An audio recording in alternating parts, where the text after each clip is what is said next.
Voilà, c'est la première vidéo concernant l'utilisation d'Iris.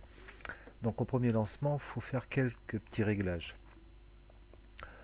Donc on va aller dans le menu fichier réglages. Donc il y a beaucoup de réglages qui ne servent pas ou qui ne servent plus. Ce qui nous intéresse, c'est le chemin du répertoire de travail.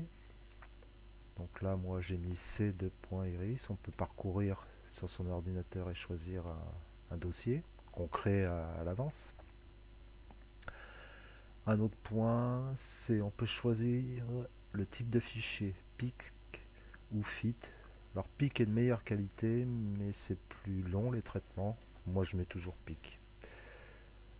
Voilà, puis c'est tout, c'est les deux seuls paramètres intéressants dans cette fenêtre.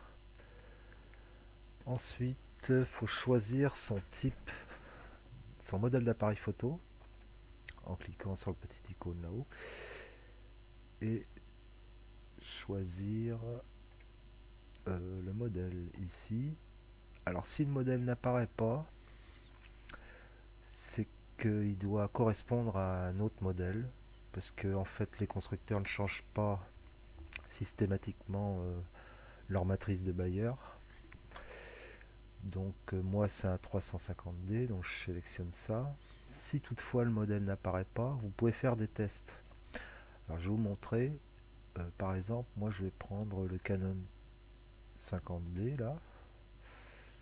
Ok. Je vais aller chercher une photo RAW, au format RAW. Donc pour ça, je vais la décoder dans le menu photo numérique.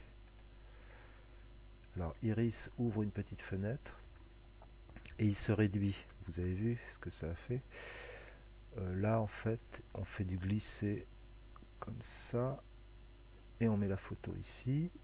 On donne un nom à la série parce qu'en général, on ne décode pas qu'une photo, on décode une série de photos. Donc là, je vais donner un T comme test. Alors là, il n'y aura qu'une seule photo dans la série, ce sera T1. Et je la convertis en CFA. Je ferme. Et là, je retrouve ma photo format RAW. Alors vous voyez que c'est pas du tout les mêmes couleurs, ce qui est normal, parce que là, on voit la matrice de Bayer.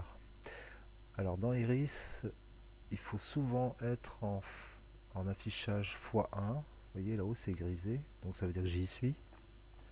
Si je veux réduire un peu, j'appuie ici. Vous voyez, elle est grise, c'est normal. Alors on peut faire des zooms en appuyant là. Et on voit bien la matrice de Bayer. Vous voyez.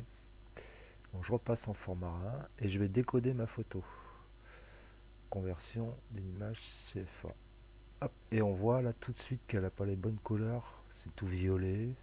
Donc j'ai pas choisi le bon appareil photo dans mon petit menu ici.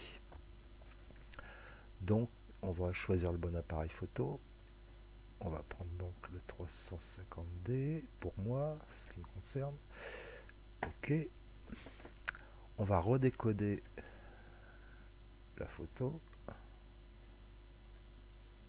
On va remettre le même nom. Alors Iris va écraser l'ancienne photo. Là, si je remets le même nom, T1, ce sera plus la même, ce sera celle-ci. Et il vous prévient pas. CFA et je ferme. Donc voilà ma nouvelle image. Si je zoome, on voit toujours la matrice de Bayer.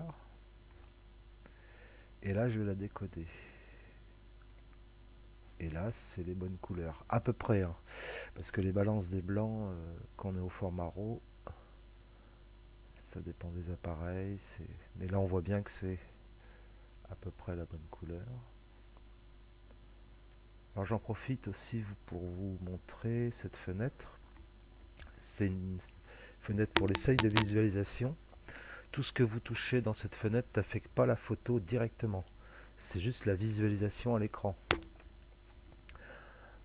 Quand tout est noir, qu'on ne sait pas trop, il n'y a plus rien, on peut cliquer sur auto. Vous voyez, ça remet des seuils à peu près corrects en automatique.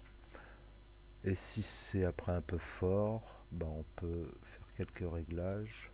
Mais là, on voit quand même que les couleurs sont correctes. Donc voilà pour la partie réglage.